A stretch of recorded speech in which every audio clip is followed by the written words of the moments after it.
kembali lagi di Cari Mamam, cerita bisnis malam-malam. Bersama saya Yosef. Saya Amanda. Nah, kali ini kita akan membahas sebuah topik yaitu mengenai Panic panic buying buying. ya. Wah, ini kayak penting banget nih karena sekarang lagi ada Virus corona nih, ya, heeh. virus corona atau disebut juga COVID-19. Yes. Tapi yang paling uniknya kalau di Indonesia itu dia bisa membuat seseorang itu jadi panik ya. Nggak Mungkin tahu gimana karena caranya ya. simpang siur kali ya infonya. Maksudnya Nah, mungkin dari pemerintah nggak jelas, terus banyak hoax juga gitu. betul, Jadi terutama sekarang hoax ya. iya. Ada sebuah riset yang kaitannya membandingkan dengan epidemi-epidemi sebelumnya kan. Kalau yang sebelum itu ada SARS itu di Singapura dan lain-lainnya. Ternyata itu di saat itu belum banyak orang yang benar-benar pakai sosial media itu seperti sekarang di tahun 2020 di mana kekuatan sosial media terutama pasukan hoaxnya itu benar-benar bisa membuat orang itu kebingungan ya. Jadi Sosial media terus grup WA juga banyak banget grup tuh. WA Heeh. dengan beberapa jam aja dari diumumkannya Ada pasien 1, 2 waktu itu ya. Terus udah langsung- banyak banget ada hoaxnya udah menyebar kemana-mana. Yes, benar banget. Wah, dan ini biasanya men-trigger orang untuk memiliki ketakutan yang nggak rasional, Nggak ya. masuk akal Nggak masuk jadinya, akal ya. ha. Jadi kayak membeli barang padahal sebenarnya mereka nggak butuh. Ya. Tapi heeh. karena mereka kesannya itu nggak ngerti mesti berbuat apa, saking bingung mesti percaya yang mana ya. Mm-mm. Ini Gitu. soalnya ngaruh banget nih sebagai ibu-ibu yang belanja bulanan. Waktu itu kan kejadiannya di awal bulan ya. Iya. Terus aku baru mau belanja, terus ngeliatin Instagram orang-orang tuh pada wah rak-raknya pada kosong gitu. Ini gimana ya untuk kita yang benar-benar butuh, misalnya orang tua yang emang lebih butuh gizi yang mencukupi kan, karena Iya. mereka kan daya tahannya lebih rendah daripada kita yang masih muda gitu ya. Iya, betul. Itu nggak kebagian jadinya gitu loh. Iya, wah ini sebenarnya ketakutan dari ketakut nggak kebagian ini efeknya bisa besar banget, terutama kalau waktu itu kita ingat ada satu postingan di WhatsApp dan saya nggak tahu tuh dari WhatsApp grup siapa dan dari mana juga, tapi ada sebuah postingan di mana kesannya ada orang-orang yang lagi ngeborong mie instan yang Iya, banyak iya, banget aku gitu juga kan dapet ya. tuh. Nah, iya tuh. Dan orang Ternyata bilang adalah orang mau buka buka warung warung. gitu ya dan mau jualan mie instan Iya. gitu, tapi disiarkan direkam dan seakan-akan dia tuh lagi ngabis-ngabisin stok di Iya, sebuah minimarket benar-benar. itu gitu, kesannya karena lagi ada isu-isu virus corona ini Yes. gitu. Jadi hoax yang kayak gitu sebetulnya membutakan kita dari apa kejadian yang sebenarnya terjadi gitu. Bahkan ada orang yang membuat konspirasi itu udah yang out of the box deh, kayaknya nggak mungkin kejadian banget gitu ya, sampai mau kiamat atau apa Iya, segala iya, macam tuh, iya. udah jauh Udah banget gitu ya. dihubunginnya kemana-mana ya, Dihubunginnya udah nggak kemana-mana jelas jadinya jadinya. yang justru bikin orang tuh jadinya bingung mesti buat apa gitu, bingung mesti seperti apa juga, karena terutama di awal-awal tuh nggak semua orang itu tahu dan punya akses ke apa sih sebetulnya virus corona gitu. informasi yang benar-benar valid gitu kali ya. Benar-benar informasi Nah, yang cuma valid. mungkin balik ke panic buying tadi nih. Kalau menurut kamu sendiri gimana sih dengan kondisi saat ini dan terutama mungkin penjualan di bisnis-bisnis di online gitu kali ya. Itu gimana tuh? Betul. Kalau misalnya dari sisi bisnisnya sendiri sebetulnya yang paling kerasa banget kan sekarang ada sebuah grafik yang lagi viral tuh kayaknya kapasitas rumah sakit sebaiknya dibuat jadi sakitnya kayak bergantian, makanya ada 14 hari di mana kita harus di rumah gitu, nggak boleh Iya. keluar rumah supaya rumah sakitnya ini nggak overload. Nah, tetapi sebetulnya dari sisi bisnisnya sendiri, pemilik bisnisnya sebetulnya mereka udah mulai jaga-jaga juga stok barangnya kan. Kenapa nggak boleh dihabisin, dan bahkan sekarang tuh kalau di Italia ya kalau nggak salah itu kan kalau orang masuk ke store-nya ya dibatasin ya. Dibatasin biar kalau di sana sih mungkin karena udah lockdown jadi mereka biar nggak terlalu banyak di satu ruangan bareng-bareng sama banyak orang gitu. Ya sebetulnya itu sesuatu yang bagus juga sih. Kenapa? Karena kalau kita ingat kayak misalnya di kerusuhan gitu, orangnya lagi banyak banget, terus semua orang itu ngumpul di satu tempat, dan saat kita di keramaian gitu ada satu orang aja yang kayak jadi provokatornya, itu pasti yang lain langsung benar-benar Ngikutin ngabisin ya. barang dan ngikutin barang gitu. Benar-benar ngabisin tanpa berpikir rasional. Nah sebenarnya dengan teknik-teknik kayak tadi gitu, dibatasin jumlah orang yang masuk ke tokonya, itu sebenarnya si tokonya sendiri jadi bisa ngontrol stoknya dia sendiri gitu. Jadi ini sebenarnya kayak bisa dikaitin untuk teknik-teknik penjualan di online juga ya. Maksudnya Iya sebetulnya tuh impact. gimana tuh? Karena sebetulnya kalau menurut gue sendiri, kalau menurut aku sendiri itu sebenarnya lebih ke arah kayak ya kayak rumah sakit aja ada stok bednya berapa kan, pasti di situ juga kan pasti stok produknya pun ada maksimalnya gitu, maksimal hanya bisa menampung berapa produk. Kenapa? Karena memang si warehouse-nya dia udah diukur dengan konsumsi yang di area kurang lebih di area situ gitu. Misalnya kita mau buka Indomerit atau Alfamart gitu misalnya kan. Nah itu kan pastinya kan kita udah prediksi tuh, oh di area 1 kilometer 2 kilometer itu kurang lebih populasinya berapa. Kira-kira normalnya pembeliannya berapa banyak gitu ya. Stok sabun biar orang sekitar situ jadi nggak dekil itu berarti berapa banyak tuh gitu misalnya kan. Jadi kalau misalnya satu orang yang tadinya butuh sabun 1 biji 1 batang selama buat katakanlah 1 bulan misalnya, gitu. Terus orang yang sama ngabisin stok yang harusnya bisa dibagi ke teman-teman yang lain gitu kan, ibaratnya jadi satu komplek jadi dekil semua gara-gara dia beli semua sabunnya gitu. Jadi ibaratnya. misalnya biasanya nih si A ini kalau belanja 1 bulan itu cuma butuh 1 sabun, tapi karena dia panic buying dia beli sampai 5 sabun dalam waktu 1 bulan untuk 1 bulan dia stok gitu misalnya. Berarti kan si Indomaret Alfamart ini tadi kekurangan stok ibaratnya 5 kali dari biasanya gitu ya. Berarti malah jadinya nggak bisa seimbang kan, yang sebetulnya orang yang butuh malah nggak dapet, tapi dia yang nggak butuh malah jadinya ya nimbun istilahnya ya, nimbun gitu ya, nimbun ya. Nah itu bahayanya sih, dan semuanya berasal dari membeli sesuatu yang sebetulnya nggak kita butuh ya sebenarnya. Itu asal muasalnya itu. Nah ngomongin membeli sesuatu yang nggak butuh, mungkin kita mau nanya juga ya, pernah nggak sih teman-teman yang ada di sekolah bisnis nih beli sesuatu yang kayaknya kita lagi nggak butuh gitu ya? Mungkin ini yang contoh ekstrimnya yang terjadi sekarang ya. Tapi mungkin biasanya ya kalau membeli sesuatu yang nggak butuh tuh saya sebagai perempuan mungkin itu sering terjadi sih, karena di era sosial media kayak gini kan memang banyak banget nih online shop berseliweran gitu ya, kita nggak bisa menghindari itu gitu. Jadi mungkin ada efek-efek lain ya selain misalnya sekarang memang ada panic buying nih karena ada virus si COVID-19 ini gitu.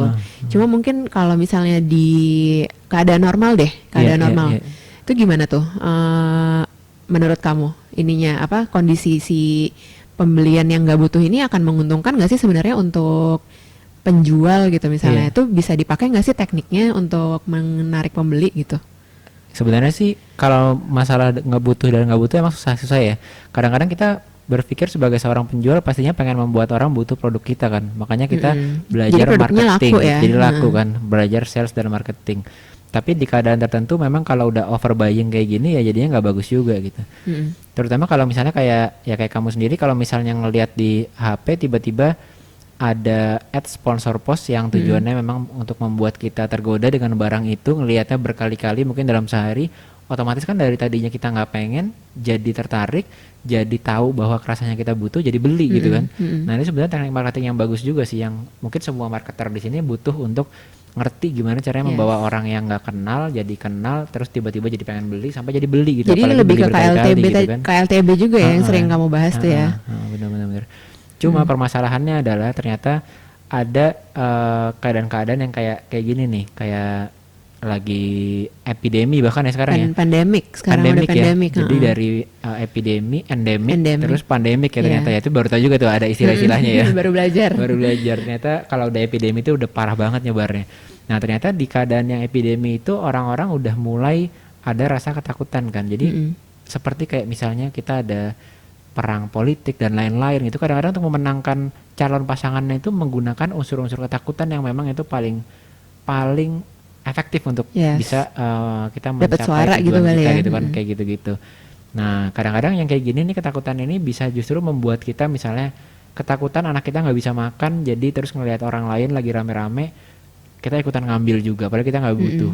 Nah itu salah satunya kenapa saya setuju banget nih oleh pemerintah yang di Italia untuk ngelimit orang yang masuk ke dalam store itu gitu. Jadi nggak yang ibu-ibu satu ngambil tiba-tiba langsung 5 gitu, stok banyak terus sebelahnya langsung kayak panas, udah gitu aku juga harus ngambil lebih banyak lagi nih. Nah gitu. itu ngaruh banget sih, mungkin kayak ngelihat orang kayak gitu, terus jadi udah pertama udah kondisinya ketakutan, kedua ngelihat orang kayak gitu lebih jadi takut lagi di dalam kepala nih, ntar gue kehabisan, ntar gue nggak bisa makan, ntar keluarga gue nggak bisa makan beras, makan nasi gitu misalnya. Nah itu kayak gitu memang ngaruh banget sih ya, kalau misalnya di sekitar kita juga semua orang lagi panik, jadi kayak peristiwa kerusuhan yang tadi kamu bilang di awal juga gitu. Iya benar.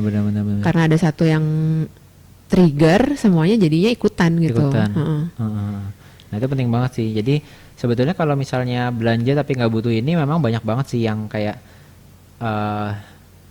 emang kita tuh lagi nggak butuh, tapi entah kenapa kadang-kadang kita beli gitu kan. Nah mungkin kalau dari sisi perempuan ya, dilihat dari nggak usah kondisi sekarang deh, nggak usah kondisi lagi panik kayak gini nih. Cuma kita lihat ada mungkin ini memang jagonya si seller juga ya. Jualan baju juga ada loh yang kayak gitu, sampai rebutan, sampai istilahnya sekarang web hunt ya, web hunt. Jadi mereka masuk ke webnya si seller ini, terus sampai bener-bener rebutan yang 10 menit habis, 5 menit habis. Kayak gitu tuh sekarang banyak dipakai juga tuh. Jadi dari hamin seminggu misalnya dia udah sneak peek barangnya terus dikasih tahu dari apa namanya, dari launching yang lalu ada orang-orang yang kehabisan nih kalau nggak cepet-cepet gitu. Aduh aku kehabisan, aduh yang semoga besok aku dapet ya, ini yang kemarin aku kehabisan nih gini gitu. Kayak gitu. Terus nah, dan bener juga kalau mereka tuh di limit untuk belinya.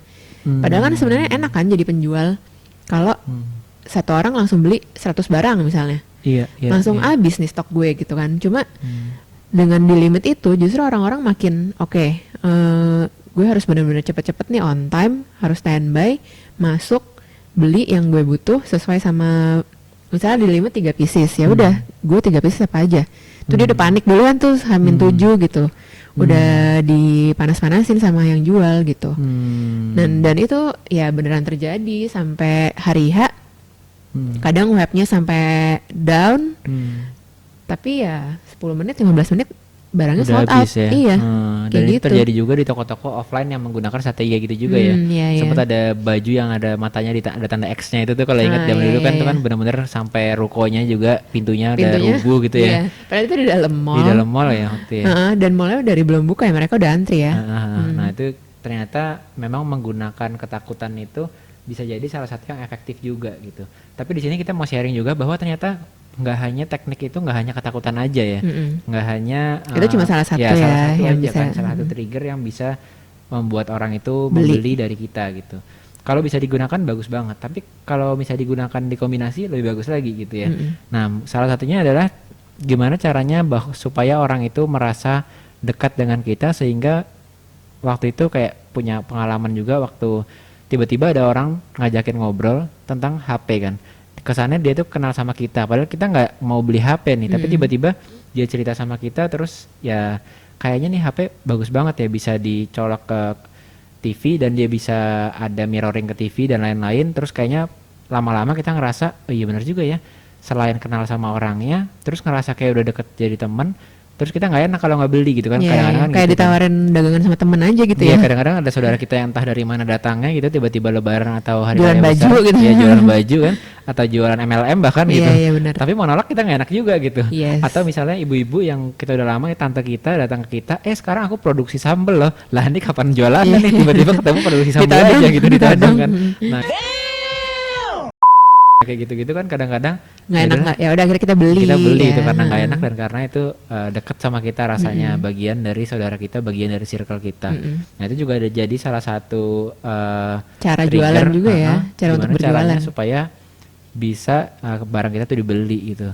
Nah kayaknya itu penting juga sih. Jadi buat teman-teman yang mungkin ada di sekolah apa bisnis yang mungkin nyoba teknik yang tadi tuh, teknik ketakutan, scarcity, di limit barangnya, jumlah barangnya pun di limit, total barangnya di limit, bahkan mungkin masuk ke store-nya pun waktunya kan ada yang waktu itu sempat dihitung ya berapa lama waktu yang cuma boleh di dalam sekian situ menit, ya. abis itu gantian sama yang lain. Gantian sama lain itu juga sempat diterapin di salah satu pusat perbelanjaan yang jualannya kalau nggak salah itu ya kecantikan ya waktu itu ya. Kan waktu itu ya apa ya, aku agak lupa kan, yang ngantri di luar, dia boleh masuk cuma bertiga orang doang, terus dalam waktu maksimal setengah jam dia langsung keluar lagi gitu kan. Bahkan waktu itu aku pernah belanja oleh-oleh di Jogja.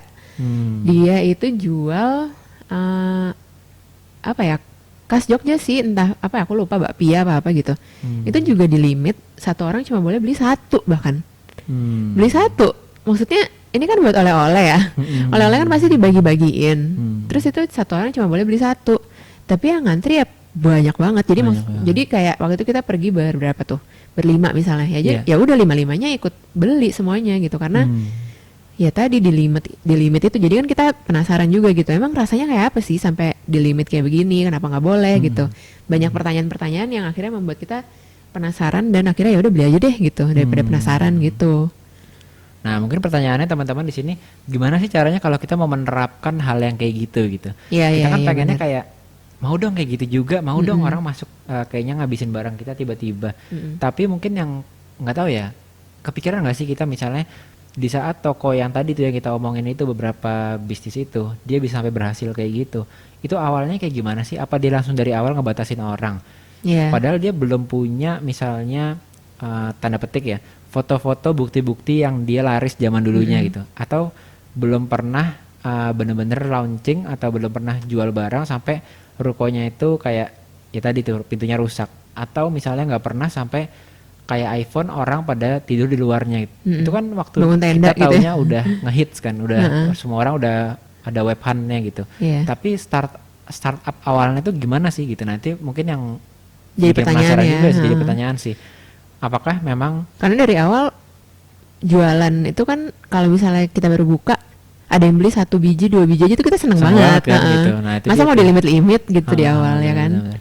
Jadi bayangannya kalau misalnya mungkin yang nggak tahu juga ya, mereka tuh di awal harus siap untuk rugi dulu gitu misalnya. Di limit 3, berarti kan jumlah orang yang datang hype-nya belum kebangun gitu.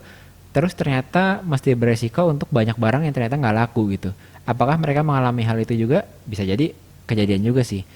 Nah itu kan juga satu yang Atau menarik mungkin juga ya. di mix sama yang tadi kamu bilang juga yang membangun kedekatan dulu awalnya. Jadi lama-lama dia membangun kedekatan dengan begitu banyak calon customer sampai si calon customer ini ya pada akhirnya membuat dia harus melimit barang dagangannya gitu. Maksudnya saking banyaknya nih orang-orang yang udah mau beli gitu. Tapi mungkin di awal ya nggak langsung kayak gitu juga mungkin ya. Bisa Iya, nanti- bisa dengan cara membangun kedekatan dulu apa gimana? Sebenarnya kalau kayak misalnya kita ambil contoh kayak sama-sama orang yang jual furniture, gaya jualan furniturnya sebuah brand, ada yang dia ngelimit furniture yang bisa dibeli itu misalnya kan. Tapi ada juga yang mirip modelnya kayak IKEA misalnya, dia Iya. ngejualnya justru Mass production gitu ya. kayak solusinya gitu kan. Oh Jadi iya kayak iya betul orang betul bisa betul masuk betul. ke dalam sana, dia nggak ngejual barang, tapi dia ngejual impian mereka waktu dia masuk ke sana. Iya iya benar Terus benar dia benar. ngelihat kayaknya, wah ini barangnya ini, kursi ini atau meja ini atau kayak kitchen set ini part of solution yang gue butuhkan loh, interior yang bagus loh gitu. Beda sama misalnya ada brand lain yang kita saudaranya si S Hardware tuh misalnya, itu kan dia benar-benar numpukin barang di sana dan dia jualannya barang gitu kan. Jadi Iya. kayak Oh iya kalau masuk fiturnya ke IKEA gini tuh gitu. soalnya dia udah di display gitu ya. Maksudnya kursi ini di display sedemikian rupa. Jadi kalau misalnya kita bawa pulang kursi itu, kita berpikir kalau ruangan kita tuh akan langsung jadi cantik kayak yang di kayak yang tokonya displaynya gitu ya. Kadang-kadang malah kita ketipu ya. Iya. Udah begitu sampai rumah, ternyata rumah kita juga nggak Nggak di- sama nggak kayak didekor-dekor gitu, nggak amat, didekor-dekor gitu, amat heeh. gitu. Akhirnya kita beli satu kursi, akhirnya kita nambah gordennya lagi, akhirnya kita Iya, nambah iya. gitu kan. Akhirnya kita Heeh. beli cat lagi, kita cat lagi. Iya, biar sama rumah pokoknya kita. gimana caranya Nah, sama betul. kayak displaynya Kayak di display. toko gitu.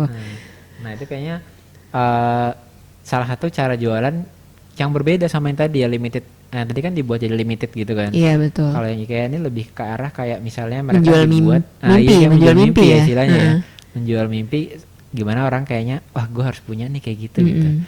Nah banyak sih sebetulnya yang kayak kita tuh jualan di online shop atau di offline juga, kita tuh mikirnya kayak kita punya ini nih, punya handphone nih, mau jual handphone, terus kita mikir mau ketemu orang, terus kita langsung tulis solusinya itu kayak jualan di marketplace kan. Iya. Ini fiturnya HP-nya berapa megapiksel, Ukurannya berapa? ya ukurannya berapa, terus kameranya bisa di flip, terus Lebih ke fitur di handphonenya aja iya, gitu ya. fiturnya. Karena emang waktu kita belajar dulu, kalau belajar di apa tuh, orang yang mau belajar jualan tuh kan diajarinnya kita nggak boleh hanya menjelaskan satu fitur aja, tapi juga harus ngejelasin keuntungan dari HP satu dan HP yang kedua gitu. Jadi Perbandingan advantage-nya apa gitu. kan, perbandingannya. Terus setelah itu diomongin benefitnya juga buat orang. Cuma kadang-kadang waktu kita beneran jualan di keadaan nyata, itu kita kadang-kadang nggak perlu ngejelasin fiturnya, nggak perlu ngejelasin perbedaannya, keunggulannya atau advantage-nya, nggak perlu juga dia ngomongin benefitnya gitu. Terus gimana? Kita buat barang itu seakan-akan limited kayak iPhone gitu ya. Mungkin dari semua orang yang antre beli iPhone nggak semuanya bener-bener tahu banget sampai dalam-dalamnya teknikalnya iPhone kayak gimana, tapi karena ada sisi tadi tuh dibuat scarcity-nya jalan banget, dibuat hype-nya jalan banget seperti baju. Bayangin baju, bedanya apa sih baju satu dengan baju yang lain, kayaknya nggak banyak bedanya banget dari sisi bahan dan lain-lain kan. Nah tapi jadi pertama yang punya misalnya gitu ya. Ada yang bajunya dibeli nanti ditahan berapa lama harganya dinaik lagi tuh masih dia mau beli gitu kan, harga lebih mahal gitu. Jadi jualan tuh nggak perlu kita menekankan sama kayaknya fiturnya aja, advantage-nya aja, benefit-nya aja gitu, tapi ada unsur-unsur lain yang memang mempengaruhi logikanya orang, mempengaruhi rasanya orang untuk membeli satu barang gitu kan. Kayak gitu. Dari tadi ada limitednya, ada jual mimpinya gitu. Jual mimpi. Mungkin ada tadi kan berarti limited, jual mimpi itu bisa bisa dipakai nih untuk jualan di online juga ya. Iya betul. Nah, tadi menarik juga tuh yang pas kamu bahas mengenai fitur sama benefit ya. Oh iya, fitur, itu sebenarnya bedanya apa sih dan kenapa nggak cuma tadi kan dibilang nggak cuma sebutin fiturnya aja, memang bedanya apa sih antara kedua itu dan pentingnya apa gitu? Mungkin kalau bisa dijelaskan dari sebuah contoh lebih enak juga, misalnya kayak tadi kalau kita mau beli katakanlah sebuah bor gitu ya. Jadi sebenarnya fitur advantage benefit ini kayak sales 101 gitulah, kayak basic sales for dummies istilahnya ya, kayak dummies sales for dummies. Nah biasanya mereka tuh selalu diajarin kayak fitur advantage benefit. Jadi kalau misalnya bor, berarti bor ini ternyata memiliki bisa berapa ampere, terus dia bisa memiliki panjang bornya itu kuat untuk ngebor yang ketebalan dindingnya tuh bisa sampai berapa milimeter kayak gitu-gitu. Itu fitur ya. Fitur-fitur yang dimiliki sama si bor ini kan. Nah, lalu advantage-nya apa? Ada dua bor dari merek yang berbeda, kelihatannya hampir mirip, tapi ternyata si sales ini bisa nemuin keunggulan dari si bor yang dia jual gitu kayaknya. Iya, sama kelihatannya, tapi bor yang gua punya gitu, bor yang ini itu ternyata dia memiliki keunggulan, misalnya dia bisa memiliki mata bor yang ternyata jauh lebih tough atau lebih robust daripada mata bor yang brand satunya nih, padahal dia klasifikasi bornya kurang lebih mirip gitu, berarti itu advantage kan. Jadi masih sangat detail banget, sangat teknis banget. Nah kalau udah masuk ke benefit itu lebih ke arah kayak ini bor ini kita nggak terlalu peduli fiturnya apa, advantage-nya over another bor itu apa, tapi yang penting benefitnya itu sesuai dengan tujuannya customer. Misalnya yang beli customernya itu bapak yang betul-betul dia kerjaannya itu di lapangan, kerjaannya di konstruksi, pasti dia nyarinya ke fitur sama ke advantage-nya gitu kan, dia ngerti banget. Tapi ternyata kalau ternyata yang beli adalah ibu-ibu dan dia cuma pengen masang di rumahan gitu, di rumah, masang frame misalnya, masang frame doang, apa si salesnya perlu ngomong kayak ini segala macam kayak tadi kan, ketebalan tembok yang bisa ditembus, terus kayak perbedaan advantage-nya ternyata mata bornya lebih lancip gitu, itu kayak malah apaan sih nih gitu si sales gitu ya kan, jadi kayak terlalu over banget gitu, kompleks banget ya mau beli bor aja. Makanya si sales people ini mesti ngerti sebetulnya siapa yang diajak ngomong, terus benefit realnya tuh apa buat orang itu gitu, yang relevan waktu diomongin gitu. Kayak mungkin kalau yang beli itu cuma pengen masang frame di rumah kayak tadi, lebih bagus diomongin kayak ini bornya nggak terlalu berat loh ibu, dan ini enak banget buat disimpan di rumah karena ya ibu bisa pasang sendiri juga. Nah, itu kan benefit yang dirasa sama orangnya. Nah tapi yang lebih dalam dari itu biasanya kita sebut kayak tadi tuh di limit barangnya, terus rasanya lebih dekat segala macam kayak gitu kan. Tapi sebelum sampai ke situ ada satu step lagi sebenarnya, yaitu gimana caranya orang tuh supaya punya istilahnya desire. Jadi lebih daripada kayak cuma benefit, tapi kita munculkan kayak misalnya salesnya bisa nanya ke ibu-ibu yang tadi datang ke tukang bor tadi untuk beli bor supaya bisa masang frame, ditanya ibu mau buat apa, buat masang frame. Wah ibu bayangin deh kalau ibu masang punya rumah yang kayak gitu, yang tipenya seperti itu, dan ibu mau masang frame, itu dengan bor ini ibu bisa pasang frame itu dengan bentuk frame macam-macam loh. Mungkin ibu bisa beli frame nantinya itu yang cukup besar atau frame yang kecil, itu tetap masih bisa pakai ini. Jadi rumah ibu nanti bisa banyak framenya, dan ibu bisa, jadi diomongin kayak dibawa ke imajinasinya si ibu-ibunya jadi, itu. Gitu. maksudnya ini lebih ke apa ya? Kita lebih mengerti kebutuhannya customer gitu ya. Mengerti kebutuhannya, kita udah dapetin kebutuhannya dia apa, terus kita amplifikasi sehingga desire-nya si ibu itu untuk punya frame itu bisa jadi dia tadi cuma pengen masang satu frame di depan ruangannya Kamar dia, gitu. kamar.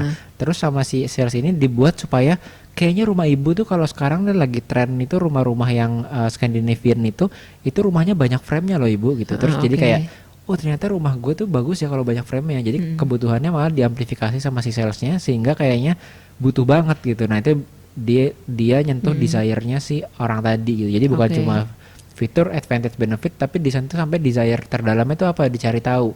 Makanya banyak yang biasanya kalau aku bilangnya itu kalau jualan di online itu banyak dari kita tuh sukanya kayak teriak-teriak gitu ya. Kita buka akun Instagram, terus kita udah punya produk, kita posting produk kita teriak-teriak ke mereka seakan-akan orang harus mendengarkan kita gitu. Padahal semua orang melakukan hal yang sama kan. Iya. Buka akun Instagram, posting-posting sebanyak-banyaknya, Terus yang secepat-cepatnya diomongin gitu. biasanya yang tadi itu ya fitur Fitur advantage aja gitu benefit ya. aja gitu. Nah, sebenarnya kuncinya itu supaya kita bisa dapat desire-nya adalah kita mampir ke timeline-nya calon pelanggan kita kan. Oh, oke. Dia siapa sih sebetulnya? Pernah nggak lihat kita masuk ke timeline calon pelanggan, kita lihat siapa yang follow kita, mereka itu siapa, karakternya kayak gimana, sehingga kita bisa amplifikasi desire-nya dia. Jangan-jangan dia beli sepatu anaknya dia itu ada alasan tertentu yang bisa jadi bukan karena anaknya butuh sepatu, tapi mungkin dia malah pengen dianggap oleh mertuanya sebagai orang yang care sama Oke. misalnya gitu kan. Iya, Kita iya. nggak tahu nih deep desire orang tuh apa gitu. Nah ini yang perlu dicari. Dan itu kalau misalnya kita udah dapet dari kita hasil kayak survei gitu ya, survei dari apa timelinenya calon customer kita tuh bisa kita tuangin di konten juga ya. Di konten berarti? bener banget ya. Jadi relate sebetulnya. Nah ini penyebabnya kenapa engagement kita rendah biasanya justru karena si pemilik online shop atau si pemilik akun media atau personal branding kita kebiasaan untuk kayaknya semua yang ada dalam hati kita pengen dikeluarin semuanya gitu, di-push semua kontennya. Padahal lebih penting untuk ngedengerin dari feedback mereka itu apa yang sebenarnya relevan untuk kita jadikan konten gitu. Karena nggak semuanya yang menurut kita penting itu justru penting buat mereka gitu, relevan Makanya buat mereka. engagementnya rendah karena Makanya buat mereka engagementnya nggak relate, nggak bisa masuk ke hati gitu kali ya. Bener banget, bener. Oh, oke, nah menarik ya. Jadi teman-teman kalau misalnya mau bikin konten terus banyak juga soalnya yang nanya kan. Kalau aku baca nih ya di grup Telegram kita misalnya atau yang DM ke tempatnya sekolah berbisnis itu banyak yang bingung, Kak kalau misalnya aku jualnya gini itu konten aku apa ya, kan aku produknya banyak banget nih, ada sepatu, ada baju, ada tas gitu misalnya, terus satu barang ada 30 model misalnya, kan kalau misalnya aku barang semua itu gimana? Tapi kalau konten lain aku harus bikin apa ya kalau misalnya jualan aku tuh baju gitu, jualan aku sepatu tuh konten lain tuh aku harus bikin apa? Nah kayak gitu tuh pertanyaan itu banyak banget tuh. Jadi mungkin bisa dicari juga ya lewat timeline Iya, calon customernya teman-teman itu mereka senengnya apa sih? Misalnya hobinya mungkin ya, Iya, hobinya apa? Nah itu bisa dituangin ke kontennya teman-teman. Jadi mereka benar-benar relate sama Instagram, sama isi itu pertanda Instagramnya sebetulnya dengan pertanyaan kayak gitu ya mereka sendiri kurang aware sama calon siapa sih customernya ya. calon customer saya sebenarnya Oke. sehingga kehabisan konten gitu. Nah ini sebenarnya keberkaitan juga sama satu ibaratnya apa ya, satu quotes lah yang pernah kita dengar bahwa ini terutama buat para salesman yang kerjaannya itu menawarkan barang tanpa pernah ngedengerin kayak tadi tuh.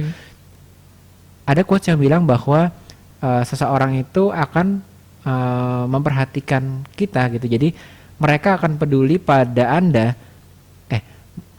Jadi gini. Jadi mereka tak akan peduli pada Anda hingga tahu bahwa Anda peduli pada mereka justru kan. Iya, Jadi aku kayak pernah dengar juga sih. jadi sebenarnya seberapa kencang pun, seberapa sering pun, seberapa kuatnya kita berteriak-teriak di dunia online ataupun di dunia offline, bahkan kita di depan mukanya dia sampai benar-benar kita tawarin produk kita, itu orang nggak akan peduli gitu. Sebelum kita justru duluan peduli kepada mereka gitu. Jadi ya itu dia tadi, mereka nggak peduli pada kita, pada penjual sebelum mereka itu sebelumnya tahu dulu bahwa kita si penjual ini peduli pada mereka. Nah itu tadi sebenarnya Mungkin kalau misalnya cuma seliweran gambar-gambar produk, gambar-gambar apa misalnya list-list apa tadi fiturnya gitu ya. sebetulnya. Kita juga yang ngelihat kayak ya semua orang kayak gitu ngelakuin hal yang sama. Jadi emang istimewanya lo apa, istimewanya lo apa. Jadinya gitu aja sih kayaknya. Aku sebagai pembeli juga nih Iya. di penjualan online gitu kan. Kalau lewat-lewat gitu ya udah emang istimewa lo apa gitu. Jadinya Iya, ya udah betul, kelewatan betul. aja sama calon buyernya gitu. Betul banget. Bahkan ada sebuah cerita di luar negeri ya, di sepatu namanya Zappos kan, bahkan si Zappos itu dia membuat customer service-nya bahkan sampai ditanyain dia lagi di kota lain nih. Kebetulan Zappos itu kan kalau di Amerika kan di beberapa states ya, kalau di Amerika kan states bilangnya. Terus tiba-tiba ada customer Zappos yang dia lagi entah gimana ke tempat saudaranya yang statesnya itu jauh dari tempatnya dia, dan dia lagi cari makan di sana malam-malam nggak nemuin makan. Lalu dia nelpon Zappos nanyain pizza terdekat itu di mana. Di malam-malam dia udah jam 11-12an gitu kan. Padahal itu jualan Sedangkan- sepatu. Nah, padahal dia jual sepatu gitu. Nah, Kok tapi bisa tuh malam-malam si customer-nya? customer service-nya ini ngambil, terus dia ngelayanin, lu lagi di kota apa? Oh, Terus oke. lu sekarang keadaannya lagi di sebelah mananya nih gitu. Terus lu mau nyari makanan apa? Mau nyari makanan pizza. Terus dibantuin sampai oke, berarti pizza terdekat dari lokasi lu itu ada di sini gitu. Nah, dari act yang kecil kayak gitu itu menunjukkan bahwa si Zappos ini justru peduli sama si calon pembelinya gitu. Iya, iya, Nah, iya. karena itu makanya si calon pembelinya ini nggak pernah lupa bahwa ternyata memang si Zappos itu ternyata nggak sekedar customer service aja, nggak sekedar lip service aja, tapi ternyata memang bener-bener peduli ke calon pelanggannya tadi tuh yang menelpon dia Padahal malam-malam. nggak nyambung ya sepatu Iya, sama bener. nanyain Antara tempat makan gitu. Tempat makan, nanyain pizza, padahal yang ditanya ternyata tempat makan kan. Tapi ternyata dari small act of kindness tadi dari si Zappos customer service itu menunjukkan bahwa mereka itu peduli gitu, peduli Iya. pada si calon pelanggan tadi, yang justru efeknya malah Zappos itu memang terkenal sebagai customer service-nya itu yang the best ya, the top of customer service gitu kan. Nah, ini salah satu contoh di mana kalau ini kan mungkin contohnya agak besar ya kalau Zappos kayak tadi sampai kayak gitu. Tapi yang bisa kita terapkan itu adalah kita buat konten yang nggak melulu jualan. Misalnya kita Iya, betul, buat betul. konten yang sehubungan dengan ibu-ibu, misalnya kita lagi jualan daster katakanlah, maka kita harus membuat konten yang relate dengan ibu-ibu itu gitu, walaupun nggak berkaitan dengan daster itu sendiri, atau kita lagi jualan sepatu misalnya, nggak berkaitan dengan sepatu itu sendiri, tapi berkaitan dengan si target marketnya itu sendiri. Nah, ini Iya, sebetulnya hanya sebagian kecil yang sebetulnya mirip dengan apa yang Zappos lakukan dalam scale yang lebih besar lagi gitu. Jadi mungkin maksudnya di sini ya, misalnya nih kita follow satu akun yang jualan daster lah ya, misalnya katakanlah gitu, atau baju perempuan deh, karena sesuai sama pengalaman aku aja gitu ya. Nah, tapi selain dia jual baju-bajunya terus yang diangkat, Kalau tapi- di ini baju perempuan pun gimana mereka engage-nya? ya misalnya selain baju-bajunya, mungkin yang tadi kamu bilang tuh ada info mengenai, misalnya baju menyusui nih, jual baju menyusui, terus ada info mengenai cara menyimpan ASI atau cara memerah ASI atau apalah yang berhubungan sama ibu menyusui. Nah, itu tuh membantu banget gitu. Jadi buat kita, apalagi kan ibu baru misalnya yang baru melahirkan, terus informasinya belum banyak, Iya. pengalamannya belum ada gitu. Iya. Jadi selain kita follow akun jualan, Tersebut, bisa beli baju, bisa beli baju. yang membantu kita, yaitu itu fiturnya dia ya. Iya, Tapi iya, iya, iya. selain itu kita bisa dapat info-info menarik dari akunnya dia, akun jualannya dia mengenai ASI gitu, misalnya Berarti justru mengenai secara menyusui gitu. customer kamu pun memfollow akun tersebut itu bukan awalnya karena produknya mereka, tapi lebih ke arah informasinya itu memang berguna nih Iya, untuk betul. waktu itu stage kamu waktu itu Iya. saat itu baru ibu Iya, yang saat itu menyusui. baru menyusui dan emang cari info gitu ya. Jadi kayak dapat semuanya di situ, udah bajunya dapat, terus infonya juga dapat gitu. Jadi nggak Tapi melulu memang udah baju tertarik gitu. sama bajunya yang dimiliki sama online shop itu sebelumnya udah tahu, atau awalnya taunya gimana? Kan awalnya memang nyari ya, karena kan butuh bajunya memang. Pertama butuh baju, tapi kan brandnya ada banyak kan. Oh, iya, Brand iya, baju iya. menyusui itu kan nggak cuma satu gitu. Misalnya dari 5 brand, tapi yang aku follow akhirnya misalnya cuma 2 gitu. Karena ya itu tadi yang akhirnya terpilih itu adalah yang isi feednya, isi storynya itu beda lah sama yang lain. Nggak, yang lain misalnya cuma baju-baju aja, model pakai bajunya dia, model pakai bajunya dia iya, gitu. iya, iya. Tapi yang aku follow ya akhirnya yang memberikan informasi lebih dari sekedar jualannya dia gitu. Nah, ini penting banget sih sebenarnya si insight ini sangat penting. Kenapa? Karena sekarang itu memang udah mulai blur lines atau batas antara seorang online shop yang zaman dulu tuh bisa kita jualan pakai foto produk yang bagus, pakai Foto model yang model di keren gitu ya, studio di gitu studio ya. gitu. Kenapa? Karena dulu itu belum banyak yang melakukan. Tadi barusan dibilang juga bahwa sama Amanda bahwa banyak banget sekarang toko online tuh optionnya banyak. Lalu yang menang adalah mereka yang bisa jadi online shop tapi bisa juga punya influence seperti layaknya influencer.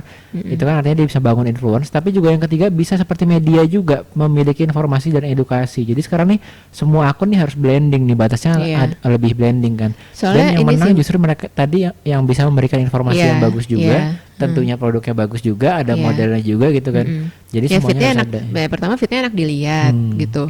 Cuma selain itu ya ada informasi lebih yang buat aku menguntungkan juga kan gitu. Jadi aku bisa mendapat informasi dari dia juga gitu. Karena kan kalau misalnya nih kita cari misalnya pakai hashtag deh baju menyusui, itu yang keluar kan banyak banget gitu. Terus misalnya udah kita follow satu, terus nanti sekarang kan ads juga nggak terlalu susah untuk pasang, bisa dari handphone ya. Nah nanti muncul yang lain tuh ngejar-ngejar kita juga gitu kan. Muncul brand-brand lain gitu. Jadi benar-benar saingannya kalau misalnya kita cuma ngepost barang terus tuh ya udah saingannya sama semua orang gitu. Betul banget nih, betul.